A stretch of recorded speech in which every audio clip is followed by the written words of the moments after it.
પ્રમેય 10.1 એની સાબિતી આપણે જોઈશું. વિધાન તો જોઈ ગયા હતા અગાઉ, પણ હવે આપણે એની સાબિતી જોઈશું. પ્રમેય 10.1 એનું વિધાન છે કે વર્તુળના કેન્દ્રમાંથી વર્તુળના કોઈ બિંદુએ દોરેલો સ્પર્શક સ્પર્શ બિંદુમાંથી પસાર થતી ત્રિજ્યાને લંબ હોય છે. એટલે શું? તો આ વર્તુળ છે, એનું કેન્દ્ર છે O. વર્તુળના કોઈ બિંદુએ, ધારો કે અહીંયા બિંદુ છે P, દોરેલો સ્પર્શક, આ સ્પર્શક છે રેખા L. સ્પર્શ બિંદુમાંથી પસાર થતી ત્રિજ્યાને લંબ હોય છે, એટલે કે 90 નો ખૂણો હોય છે એવું આપણે સાબિત કરવાનું છે. હવે આને પક્ષ કોને કહેવાય? તો તમે આકૃતિનું વર્ણન કરી નાખો એટલે પણ પક્ષ બની જાય. તો પક્ષ, ચાલો વર્ણન. O, તો O કેન્દ્રિત વર્તુળ પર કોઈ બિંદુ P છે, કોઈ બિંદુ P છે, એટલે P સ્પર્શ બિંદુમાંથી પસાર થતી રેખા, P માંથી પસાર થતો સ્પર્શક L છે. તો આ થયું આકૃતિનું વર્ણન. હવે સાબિત શું કરવાનું છે? તો સાબિત કરવાનું છે કે આ OP એ L ને લંબ છે. OP ત્રિજ્યા છે અને L સ્પર્શક છે. તો P સ્પર્શ બિંદુ, L સ્પર્શક, OP ત્રિજ્યા. મારે એવું સાબિત કરવાનું છે કે આ P ખૂણો 90 નો છે. તો આવું આપણે સાબિત કરવાનું છે. તો કોઈ આને એવું નહીં સમજે કે એને વાંચીને મોડે કરવાનું છે. આનું વર્ણન કરી નાખો એટલે આપોઆપ પક્ષ બની જાય છે. અને શું સાબિત કરવાનું છે એ લખી નાખો તો એ સાધ્ય બની જાય છે. તો સાધ્ય છે કે આ OP એટલે કે આ P પાસે 90 નો ખૂણો બને છે. ચાલો સાબિતી સાંભળજો બધા. રેખા L સ્પર્શક છે. એક વાત સાંભળજો, રેખા L સ્પર્શક છે. હવે તમને બધાને ખબર છે કે રેખાની પર ખાલી એક બિંદુ હોય નહીં, રેખાની પર અનેક બિંદુ હોય. એવું નથી માની લેવાનું કે રેખા પર એક જ બિંદુ હોય તો રેખા જ નહીં કહેવાય, તો એ બિંદુ કહેવાય. તો રેખા L ની પર P સિવાયનું કોઈ એક બિંદુ A છે. ધારો કે L પર P સિવાય નું અન્ય બિંદુ A છે. કોઈ પણ રેખા કે એક બિંદુની બનેલી ન હોય, એક બિંદુની બને તો પછી એને બિંદુ જ કહેવાય, રેખા થોડું કહેવાય. રેખા એ બિંદુઓનો ગણ છે. રેખા પર કદી એક બિંદુ હોતું નથી. P બિંદુ તો રેખા પર છે. તો મેં એવું ધારી લીધું, ધારો કે P સિવાયનું રેખા L પર એ બિંદુ છે. હવે સાંભળજો, એના માટે 3 શક્યતા છે. ક્યાં તો એ બિંદુ વર્તુળની અંદરના ભાગમાં હોય, ક્યાં તો એ બિંદુ વર્તુળની બહારના ભાગમાં હોય, અને ક્યાં તો એ બિંદુ વર્તુળ પર હોય. કોઈ પણ બિંદુ માટે એમ પણ 3 શક્યતા છે. ક્યાં તો તે એ બિંદુ અંદર હોય, ક્યાં તો એ બિંદુ વર્તુળની બહાર હોય, ને ક્યાં તો એ બિંદુ વર્તુળ પર જ હોય. આવી 3 શક્યતાઓ છે. બોલો, ખ્યાલ આવી ગયો? 3 શક્યતાઓ છે. તમને ખબર છે ને, ક્યાં તો અંદર હોય, ક્યાં તો વર્તુળ પર હોય, ક્યાં તો બહાર હોય. જો એ વર્તુળની અંદર હોય તો, હવે તમે આ આકૃતિને જોયા કરો એટલે તમને એમ લાગે કે આ નથી સમજાતું. ખરેખર અત્યારે હું જે બોલી રહ્યો છું એના માટે અલગ આકૃતિ છે. કેવી રીતે જોજો, આ O કેન્દ્ર, અને મેં શું વિચાર્યું કે એ બિંદુ ક્યાં છે? વર્તુળની અંદર છે. અત્યારે હું જે બોલું છું એમાં આમાં નથી જોવાનું, આમાં જોવાનું છે. એ બિંદુ વર્તુળની અંદર છે. ચાલો, એ બિંદુ મેં વર્તુળની અંદર બતાવ્યું. એ બિંદુ પાછું રેખા L પર પણ છે. તો મેં રેખા L દોરી. જો એ બિંદુને રેખા L પર મારે રાખવું હોય તો ફરજિયાત રેખા L આવી હોય, ને આવી હોય એટલે કે તે છેદિકા હોય. પરંતુ આપને કહી દીધું છે કે રેખા L તો શું છે? સ્પર્શક છે. ને સ્પર્શક તો વર્તુળને એક જ બિંદુમાં છેદે, આ તો 2 બિંદુમાં છેદે. એટલે બિંદુ એ વર્તુળની અંદર હોતું નથી. ફરીથી એ બિંદુ માટે 3 શક્યતા છે. ક્યાં તો તે વર્તુળની અંદર હોય, ક્યાં તો તે વર્તુળની બહાર હોય અને ક્યાં તો તે વર્તુળ પર હોય. ધારો કે એ બિંદુ વર્તુળની અંદર છે, જો મેં અંદર બતાવ્યું, આમાં નહીં, આમાં જો એ બિંદુ પાછું રેખા એલ પર પણ છે, તો મેં એલ પર પણ બતાવ્યું, પણ આ સ્થિતિમાં રેખા એલ શું બની ગઈ? છેદિકા બની ગઈ. પણ પક્ષમાં કેવું કીધું કે રેખા એલ તો સ્પર્શક છે, એનો મતલબ કે એ બિંદુ વર્તુળની અંદર નથી. જો એ બિંદુ વર્તુળની અંદર હોય તો રેખા એલ એ વર્તુળ માટે છેદિકા બને છે, પરંતુ પક્ષ મુજબ એલ સ્પર્શક છે, માટે એ અંદરના ભાગમાં નથી. બોલો, ખ્યાલ આવી ગયો? એ બિંદુ વર્તુળની અંદરના ભાગમાં નથી. ચાલો, હવે હું એવું વિચારું, આ આકૃતિ હતી ને આના માટે હતી, આમાં નથી જોવાનું. હવે આપણે એવું વિચારે કે ધારો કે એ બિંદુ હવે વર્તુળ પર જ છે, એ બિંદુ વર્તુળ પર જ છે. હવે પાછી આકૃતિ જોજો. એ બિંદુ મારે વર્તુળ પર જ બતાવવું છે, તારે વર્તુળ પર બતાવ્યું. હવે આ રેખા એલ છે, એ બાજુ સ્પર્શક છે, અને એ બિંદુ બાજુ એલ પર પણ છે, ને એ બિંદુ બાજુ વર્તુળ પર પણ છે. હવે આવું કરવા જઈએ તો આવી સ્થિતિ તો પહેલેથી પી ની છે જ.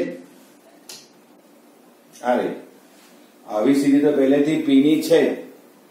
જો એ બિંદુને મારે રેખા એલ પર રાખવું હોય અને પાછું વર્તુળ પર પણ રાખવું હોય, એ બિંદુને રેખા એલ પર પણ રાખવું છે અને વર્તુળ પર પણ રાખવું છે, તો પી ની એ સરખા છે, પણ એ બિંદુ તો રેખા એલ પર પી સિવાયનું બિંદુ છે.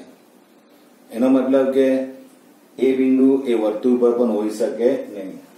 જો એ વર્તુળ પર હોય તો પી બરાબર એ થાય, પરંતુ પી નોટ ઇક્વલ ટુ એ છે, માટે એ વર્તુળ પર નથી. ફરીથી એ વર્તુળ પર નથી. હવે એ માટે એક જ રસ્તો છે, એને ફરજિયાત વર્તુળની બહારના ભાગમાં જ આવવું પડે. હવે આપની આકૃતિ આવશે. હવે એ માટે એક જ રસ્તો છે, એને એલ પર પણ રહેવું છે અને વર્તુળની બહારમાં પણ રહેવું છે, તો આ થાય. આ જ રસ્તો છે કે એ બિંદુ એલ પર પણ છે અને વર્તુળની બહારના ભાગમાં છે. જો એ વર્તુળની બહાર છે.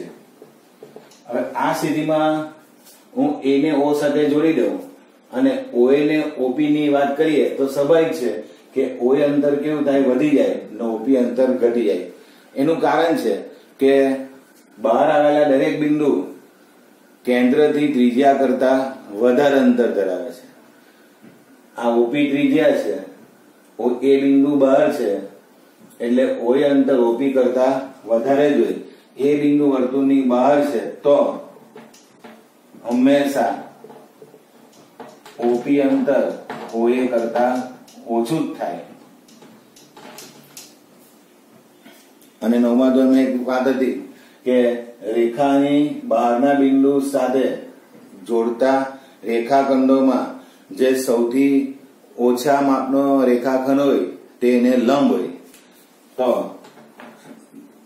રેખા એલ છે, એની પરના બિંદુ પી અને એ છે, બહારનું બિંદુ ઓ છે, ઓની સાથે પી અને એનું જોડાણ કરું છું, એમાં સૌથી લઘુત્તમ રેખાખંડ ઓપી થશે. આમ તો ઓપી એ લંબ રેખાખંડ છે, તો સૌથી નાના તો ઓ થી એલ નું સૌથી નાનો રેખાખંડ લંબ હોય છે. એનો મતલબ કે ઓપી એ એલ ને લંબ થાય છે. ખરેખર આ છે પ્રમેય ટૂંકો, પણ વાંચવામાં બહુ ખબર ના પડે અને મુખ્ય પ્રોબ્લેમ એ થાય છે કે તમે વાંચતા વા ને જુઓ તમે આમાં, ખરેખર આ છેલ્લે જોવાનું છે એટલે મુશ્કેલી. પણ હું એક વખત પાછો આખા પ્રમેયને સમજાઈ જાઉં છું, બરાબર ધ્યાન આપજો. આનો ઉપયોગ આપણે અગાઉ દાખલાઓમાં કરી દીધો છે, તો હું ફરીથી બોલું છું. આકૃતિનું વર્ણન કરી જાઉં એટલે પક્ષ બને છે. તો કદાચ આને ન જોઉં અને આને જોઈને પણ હું પક્ષ બોલી શકું. ઓ કેન્દ્ર વાળું વર્તુળ છે, વર્તુળ પર પી બિંદુ છે, પી માંથી પસાર થતી રેખા એલ સ્પર્શક છે, પી સ્પર્શ બિંદુ છે. બસ થઈ ગયું આ પક્ષ, માં કોઈ વાંચવાની જરૂર નથી. ચલો હવે સાધ્ય મારે શું સાબિત કરવાનું? તો મારે સાબિત કરવાનું છે કે આ રેખાખંડ એલ ને લંબ છે, એટલે કે ઓપી એલ ને લંબ છે. સાબિતી. તો સાબિતીની શરૂઆતમાં એક મુદ્દો યાદ રાખો કે આપણે કોઈ બીજા એક બિંદુની ચર્ચા કરવાની છે. તો હું ક્યાંથી વાતને પકડું છું બરાબર સમજો. ચલો, રેખા એલ એ રેખા છે. રેખા કઈ એક બિંદુઓની હોતી નથી.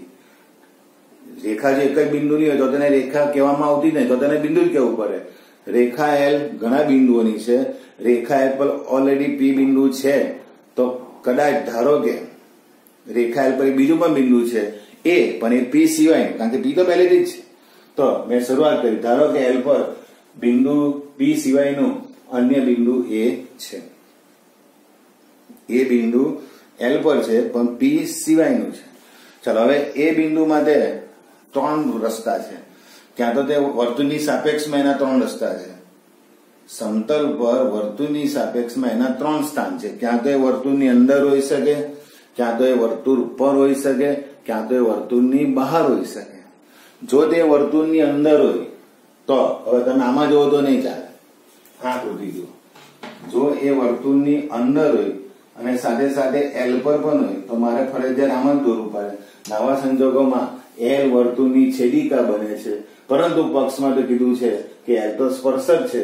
એનો મતલબ પક્ષ તો કઈ ખોટું નથી, એટલે આપનો જે વિકલ્પ છે એ ખોટો છે, એટલે કે એ બિંદુ અંદરના ભાગમાં નથી. હવે સમજો તો આ મોડે બોલે, ન સમજો તો ગોખવું પડે. હું આમ સમજુ છું કે ધારો કે એ બિંદુ રેખા વર્તુળની અંદરના ભાગમાં હોય તો આવી સ્થિતિ બને. આવી સ્થિતિમાં એલ છેદિકા, એટલે અમે જોઈ જોઈને બોલ્યા કરાય, એલ છેદિકા બને, પરંતુ એલ તો સ્પર્શક છે, માટે આ વિકલ્પ શક્ય નથી.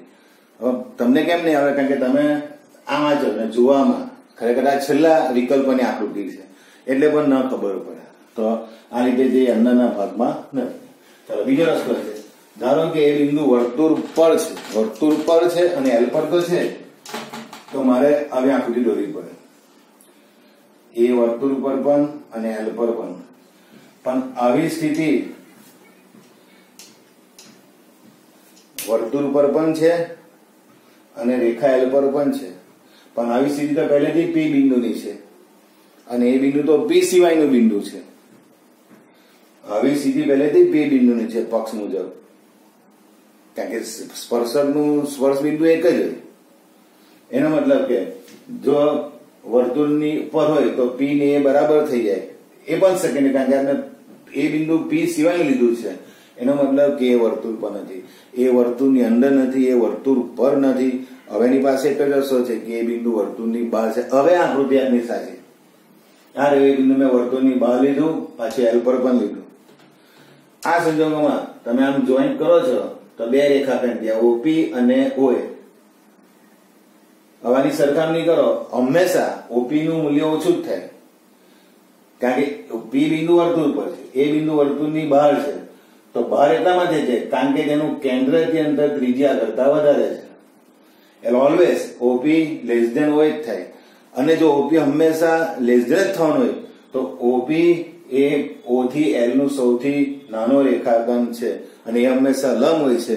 એટલે સાબિત થાય છે કે ઓપી એલ ને લંબ હોય છે. આ રીતે પ્રમેય 10.1 ને તમે સમજી શકો છો. વ્યવસ્થિત સમજો, પાછળ વખત વિડીયો જોઈ લેજો ને તમને ખ્યાલ આવી જશે. હવે આપણે પ્રમેય 10.2 જોઈશું. એ પણ સહેલો જ છે, સાબિતી સાથે, તો ધ્યાન આપજો એટલે ખબર પડી જશે. પ્રમેય 10.2 ધ્યાન આપજો. વર્તુળની બહારના બિંદુમાંથી દોરેલા સ્પર્શકોની લંબાઈ સમાન હોય છે.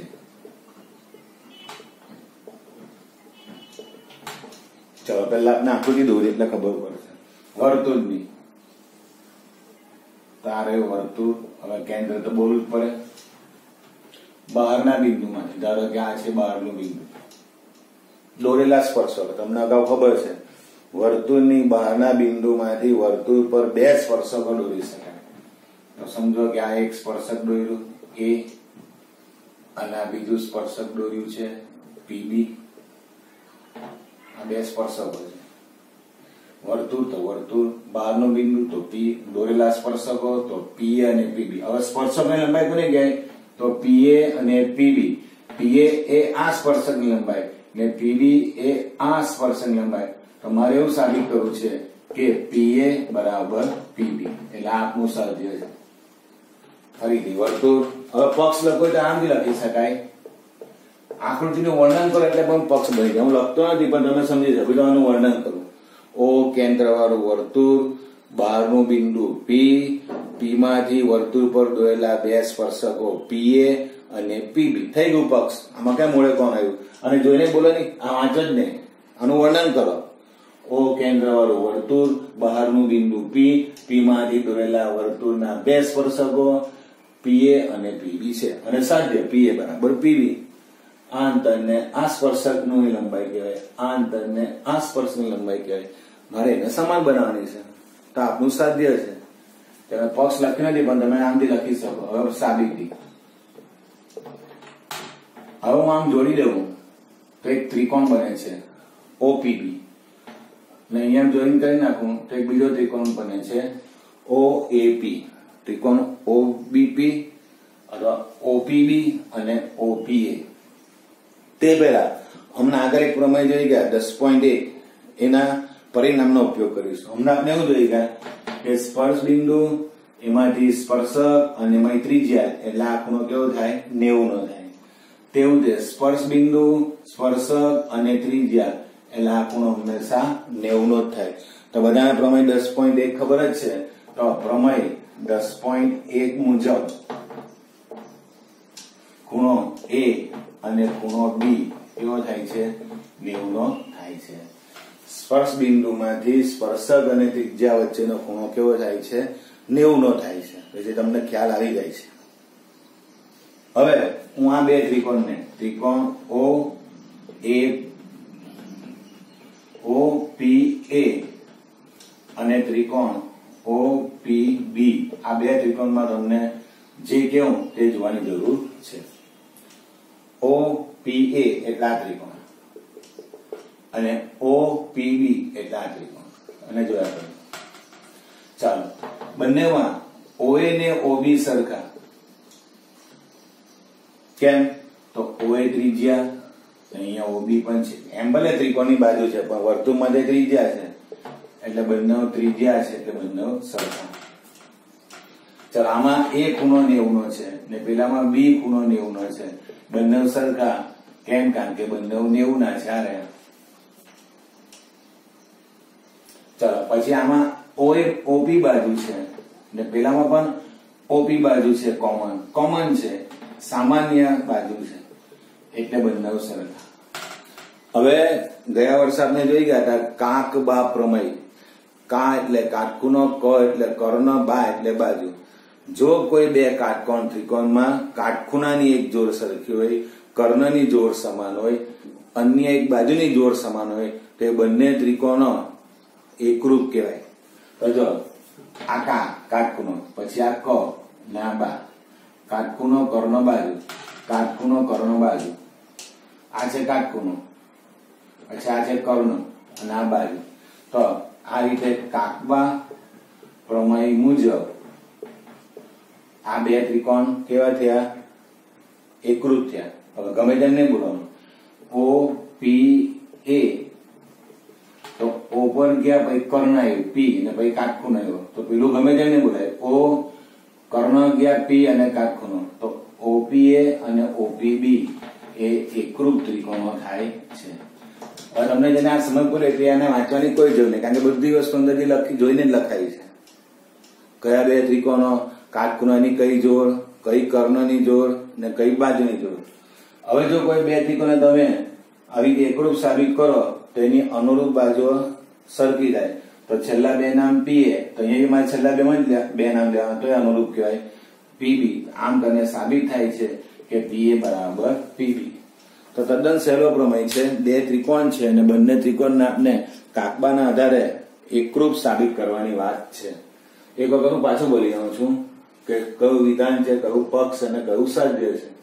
તો વિધાન, વર્તુળની બહારના બિંદુમાંથી દોરેલા બંને સ્પર્શકોની લંબાઈ સમાન છે. તો પક્ષ શું? આનું વર્ણન કરીએ તો પણ પક્ષ બને. તો હું બોલી શકું ઓ કેન્દ્રિત વર્તુળ, બહારનું બિંદુ પી, તેમાંથી દોરેલા સ્પર્શકો પીએ અને પીબી. સાધ્ય શું? આ પીએ અને આ પીબી અને સ્પર્શકોની લંબાઈ કહેવાય, જે સમાન છે એવું મારે બતાવવાનું છે. હવે પ્રમેય 10.1 મુજબ આગળ પ્રમેય જોઈ ગયા તેના મુજબ જ એ ખૂણો અને બે ખૂણો 90 નો થાય. પછી આ જ બે ત્રિકોણ, બંને ત્રિકોણ તમને દેખાય છે, એમાં કાટખૂણાની જોડ, કર્ણની જોડ અને બાજુની જોડ સરખી આવે છે. તમે આમ જુઓ એટલે તરત તમને તરીકે ખબર, અહીંયા કાટખૂણો એ તો અહીંયા કાટખૂણો બી, એ ને બી સરખા, કાટખૂણાની જોડ. અહીંયા કર્ણ ઓપી, ત્યાં પણ કર્ણ ઓપી છે ને ઓપી ઓપી બંનેમાં કોમન છે એટલે સામાન્ય રેખાખંડ. અહીંની બાજુ ઓએ, અહીંની બાજુ ઓબી, એટલા માટે સરખી છે. ભલે એમ ત્રિકોણની અલગ અલગ બાજુ છે, વર્તુળ માટે તો એ ત્રિજ્યા છે એટલે તે બંને સરખા છે. આમ કરીને કાકબા પ્રમેય અનુસાર ઓપીએ સંગતતા, અને સંગતતા બોલાય, ઓપીબી એકરૂપતા છે એટલે અનુરૂપ બાજુઓ સરખી જાય. છેલ્લા બે નામ પીએ, છેલ્લા બે નામ પીબી, માટે પીએ અને પીબી સરખા થાય. તો આ રીતે આ પ્રમેય સાબિત થાય છે.